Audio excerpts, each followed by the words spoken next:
One of the best things about traveling with your family is 2 weeks solid of your core fam together all day, every day. Now, don't underestimate that.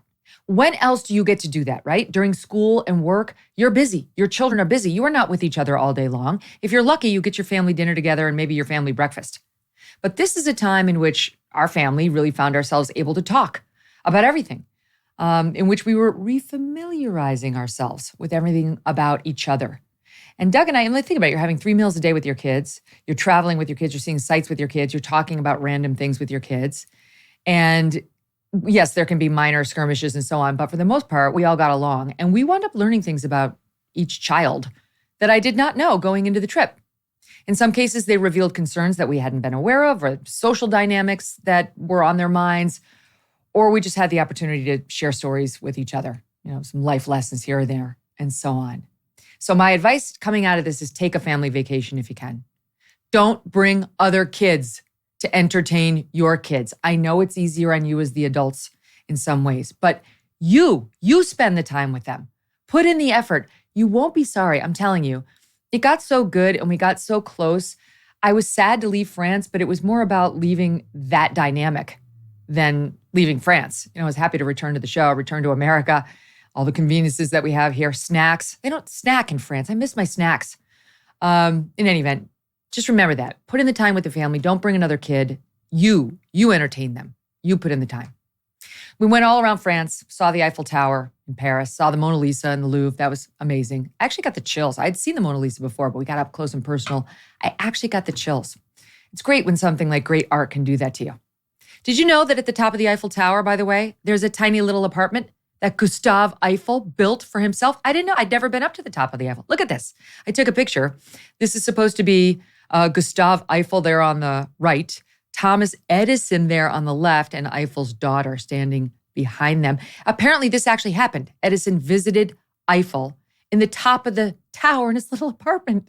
Two of the world's greatest visionaries sitting up there on top of the world, discussing God knows what, right? It's 81 stories up. And this is back, 100 years. I just can't fathom how that must have gone. We went to Provence where we rented e-bikes. We rode everywhere. That was amazing. In retrospect, it was probably dangerous to put our 9-year-old on one of those things to let him go 40 kilometers an hour. But thank God we escaped unscathed. The entire place seemed like one big bike trail. We pulled over for a bit to smell, here you can see, and touch the lavender in the blossoming, expansive fields of purple. Now's the time to do that in France. And it was super nice to do something with no point other than sensory enjoyment, the smell, the visual, all of it, the feel of the lavender. It was just beautiful. The highlight of the e-bikes was this right here, the cherries on the cherry trees. These were the freshest, ripest, most delicious cherries any of us had ever eaten. We could hardly stop ourselves. And by the way, when you get it fresh off the tree like that, right off the vine, so to speak, it's like, it looks nothing like and tastes nothing like what you would get in the grocery store. What we get in the grocery store when it comes to cherries is like a Frankenstein version of what you get the closer you can get to the OG, which is a reminder of how better things are fresh from the garden or the farm, which means we all have to grow a garden. Now we have to plant cherry trees. I'm sorry, but we have to do it. We ended the trip at Saint-Tropez, where the views around our hotel, I took a little video for you, of the Mediterranean, the French countryside, the hotel gardens, which you can see here in this video, were out of this world. I mean, just absolutely serene. Believe it or not, in Saint-Tropez, we ran into entrepreneur and CEO Grant Cardone. I spoke at an event of his in Vegas a couple months back. Remember when we were in Vegas with the show? And we enjoyed a day with his family and his friends on the sea and then out to lunch here. And I'll get to more of what we saw on the beaches of Saint-Tropez and elsewhere in France a little later. Let's just say they're not so big a fan of clothing. A lot of nudity. And it's always the unattractive ones, isn't it? It's always, right? Abby's saying yes. It's like, it's never like the, I don't know, pick your favorite, whatever, Jennifer Lawrence. It's not Jennifer Lawrence. No, it's old, 78-year-old fat men letting it all hang out. And I got an up-close and personal experience with one of them, which I will tell you about in a minute. But right now, it's the beaches, not of Saint-Tropez, but of Normandy that I want to talk to you about. That's where we began the trip. And we were there nearly 79 years to the day from the D-Day invasion, the site of some of the greatest acts of heroism the world has ever seen. Now, we visited Pont de Hoc. That's how you're supposed to pronounce it. It looks like Point de Hoc, Pont de Hoc, and Omaha Beach. And we walked amidst the enormous bomb craters. You had to see these things. They were everywhere, huge craters in the land. Here's an oversight aerial view from the internet. But, we were in the midst of all of these. And at first, you don't know what they are. Those are our bombs. The bomb craters that our Allied planes created as they tried to provide air cover for our guys storming the beaches down below. We stood on the sands of those very beaches, and our kids drew tributes to the fallen in the sand, which I'm showing here for the YouTube audience. It was an eerie thing to stand there with them sweetly digging in the sand, knowing the blood and treasure that had been lost on that hallowed ground, but well worth our time and yours. We learned about men like James Earl Rudder, the commanding officer of 2nd Battalion, 75th Rangers Regiment out of Texas.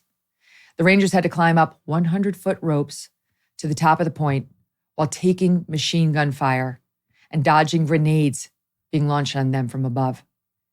They lost 50% of their men, but made it to the top and destroyed the German gun batteries housing the enemy fire. They helped establish a beachhead for the Allied forces, seemingly without a care for their own safety or lives. In all, around 133,000 troops from the US, Canada, and Great Britain landed on D-Day. The danger, too grave to comprehend. You can't get your arms around it. We watched Saving Private Ryan before we went. Had to fast forward through a few scenes because they were too brutal for the kids, but they got the idea. And you really can't, even seeing it there depicted in film, really understand what it would be like, if your boat pulled up and they had sort of the paneling in the back of the boat and the guys were coming in and the machine gun fire was hitting the back of those boats. And that was the only thing stopping the bullets from hitting the men. And then those sort of shields had to come down and provided the bridge for the guys, like the ramp for the guys to run out. So the very thing shielding them from the bullets was about to come down. And the only thing left between them and the bullets was their clothing. And they ran toward the machine gun fire. That's what they did. That happened. Our guys, the Canadians, the Brits, there to liberate France. As we stood there in that very spot, overlooking the 100-foot cliffs that our guys scaled so bravely 8 decades ago, it got me thinking about why they did it. Why? What would make a man do that? What would actually, we can talk about it. Yes, okay, love of country, but what would actually make him do it? And whether that level of sacrifice would ever happen today. Now, back in 1984, on the 40th anniversary of D-Day, President Reagan took on this issue. He spoke to many of the veterans who were still alive then in the very same spot that I just showed you that we visited. Their mission was one of the most difficult and daring of the invasion, to climb these sheer and desolate cliffs and take out the enemy guns. Soon, one by one, the Rangers pulled themselves over the top, and in seizing the firm land at the top of these cliffs, they began to seize back the continent of Europe. These are the boys of Pointe de Hoc. These are the men who took the cliffs. These are the champions who helped free a continent. You all knew that some things are worth dying for. One's country is worth dying for, and democracy is worth dying for because it's the most deeply honorable form of government ever devised by man. All of you loved liberty. All of you were willing to fight tyranny, and you knew the people of your countries were behind you. The Americans who fought here that morning knew word of the invasion was spreading through the darkness back home.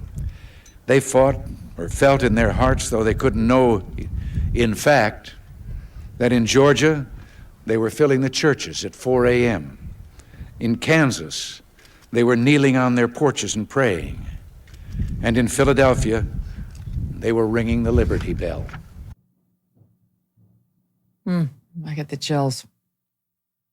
The nation came together in a common purpose.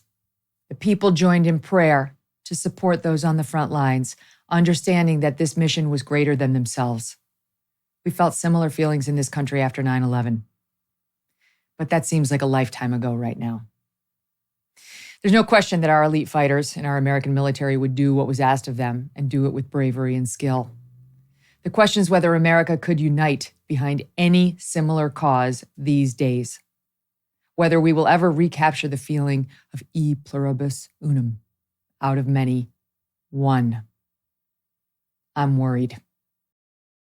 In a startling description, the UN food chief warned the world with the words, knocking on famine's door.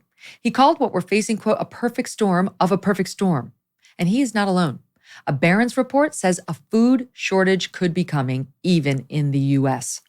Farmers see it too. John Boyd Jr., a fourth-generation farmer, recently said, we're going to see empty food shelves in the coming months. That's why getting survival food is more important than ever. Create your own stockpile of the best-selling 4 Patriots survival food kits. It's not ordinary food. We're talking good for 25 years, super survival food. Hand-packed in a family-owned facility in the USA and giving jobs to over 200 Americans. They have different delicious breakfasts, lunches, and dinners, and you can make these meals in less than 20 minutes. Just add boiling water, simmer, and serve.